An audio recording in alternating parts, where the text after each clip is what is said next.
Guys, welcome to my vlog. Magluluto naman tayo ng pork. At ito ang kanyang nasangkap. Yan. Kita niyo yung bagyo beans, kamatis, red bell pepper, garlic. At itong green peas. Yan po. Lagyan natin ng green peas dalawa. Bali, parang minudo na may gulay lang ito guys, yung ginawa ko. Kasi gusto ko maluto ito agad. Sayang naman ang karne. Ano to yung presko. Ito naman yung carrots natin. Carrot at saka yung potato. Slice ko yan mamaya. Susundan niyo ako. At dito ay umpisahan na po natin ang ating pagluluto sa bago nating recipe na menudo with matching gulay. Iinit muna natin ang ating kawali guys. Need kasi yan na initin natin. Sandali lang po. Lagyan natin ng mantika. Yan.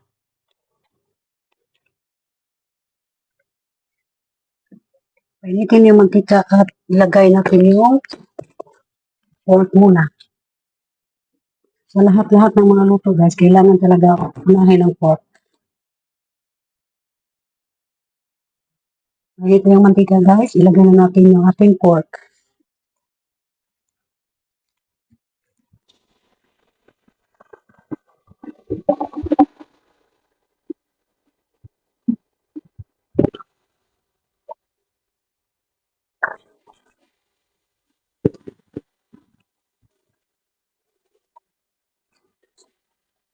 Haluin na mabuti.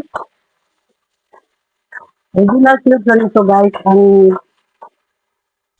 klase na pork nito is asin.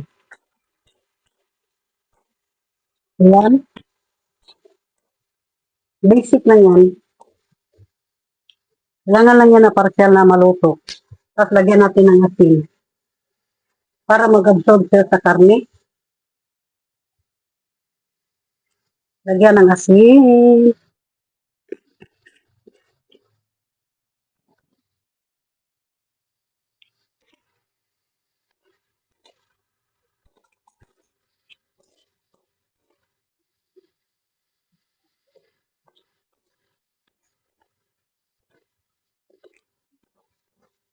Ayan.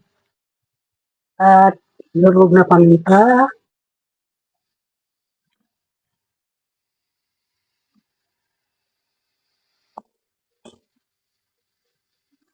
Hanggang na yan ang yun guys.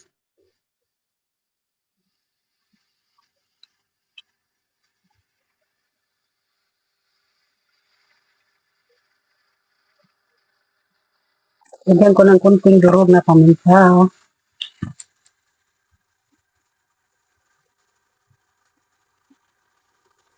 Ayan.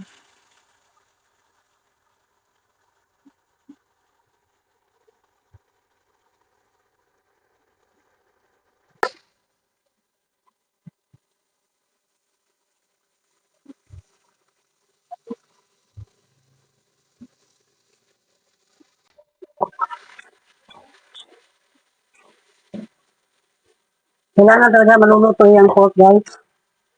Para malinamnam.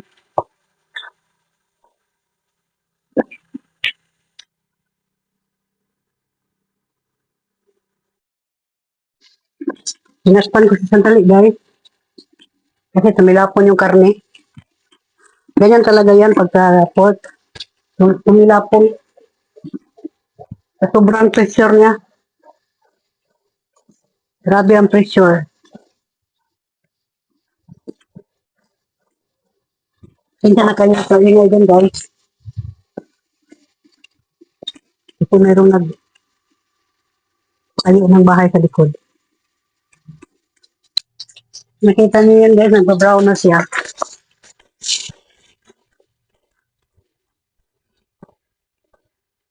So, maganda na yung ilagay na natin yung ating mga sangkap. Pero bawasan muna natin ang mantika, guys. Maraming mantika. So, yan lagyan natin ang ating sangkap, guys. Ang ating garlic.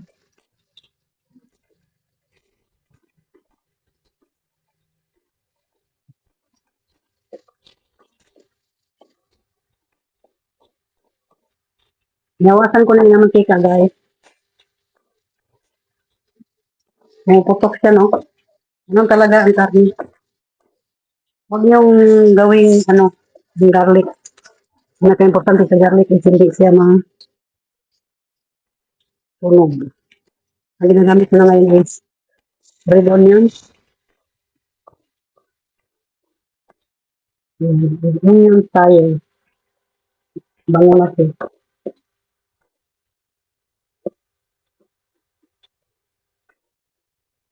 Susunod dito is yung kamatis. Importante ang kamatis, guys, dito. Pag magluto ka na ganito, importante ang kamatis.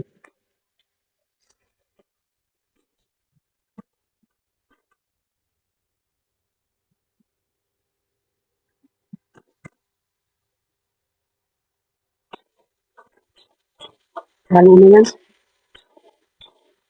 Sama ang karne.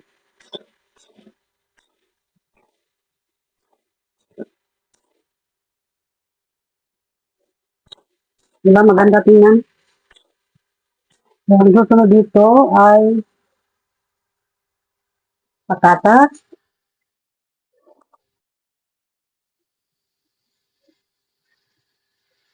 Ganito yung pag-slice ng patatas, guys.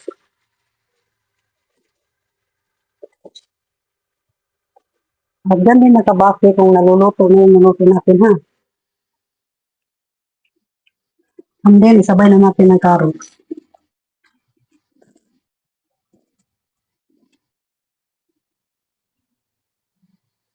Ilagay natin ng carrots.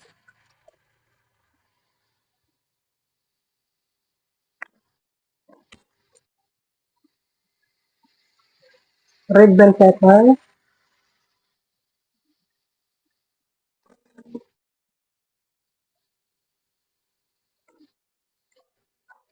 Halo lahat.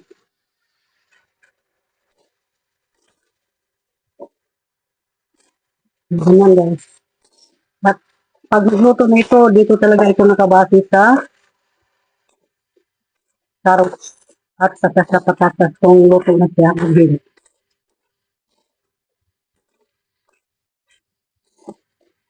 Ano ito, guys, panahalian itong niluto ko ngayon.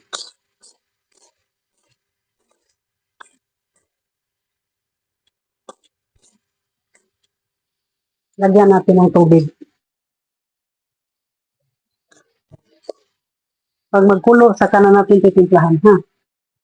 Sekreto talaga nito, guys. Huwag nyo titimplahan na hindi pa siya kulo. Pakuluhan talaga. Ganyan. Lagyan ng tubig. At hintayin natin na kukulo yan. Saka natin ilalagay natin itong ating beans. At saka itong ating green peas. Ayan.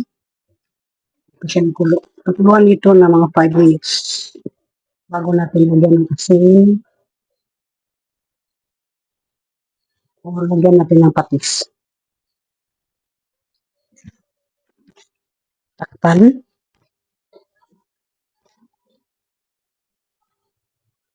High heat. Ganyan lang, guys. Kabilis. At masarap to.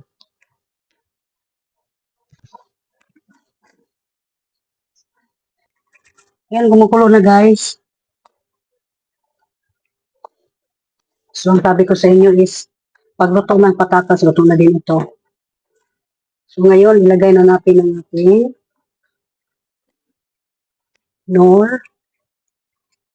nor cubes. Ayan po. Ayan.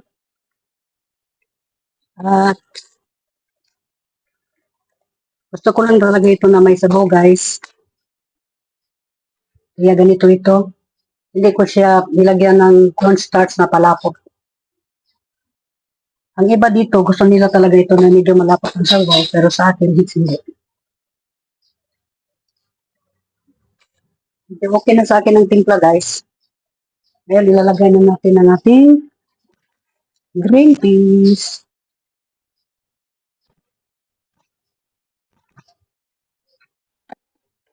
Kakaiba itong luto ko ngayon, guys, kasi nga wala siyang mga greens. Isa lang ang greens dito, guys. Ito lang, yan mo siyang kukulo. Yan, kukulo.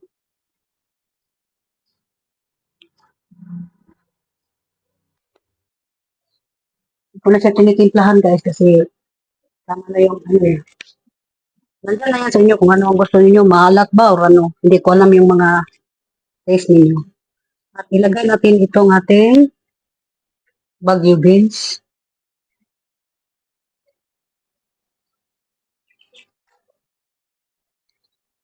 Yan, kukulo yan. Hanggang sa maluto yung carrot. At saka patatas. Dito lang talaga siya nakabase yung pagluluto guys sa patatas at carrot.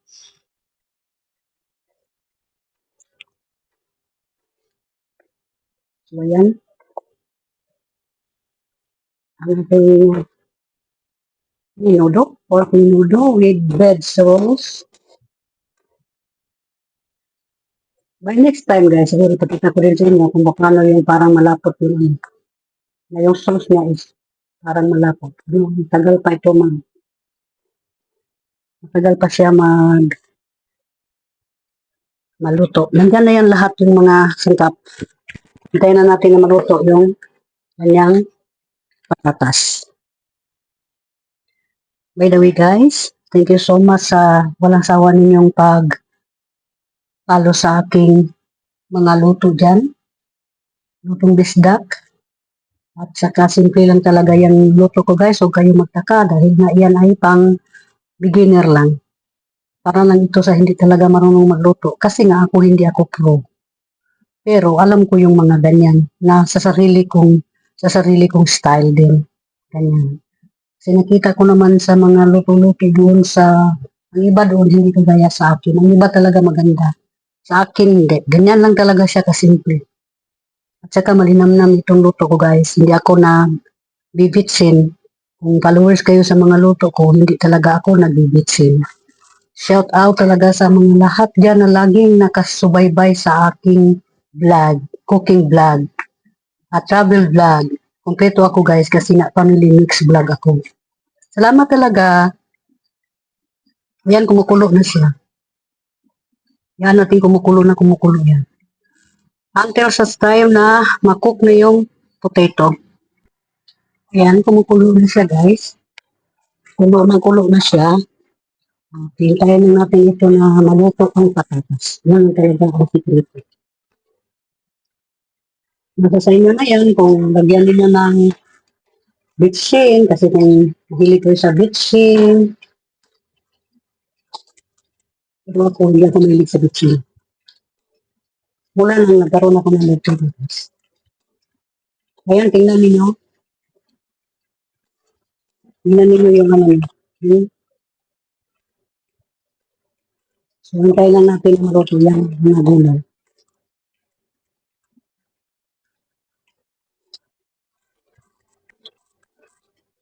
Hindi pa siya maluto. Medyo matigas pa. Matigas pa siya ang ating Cagulayan District.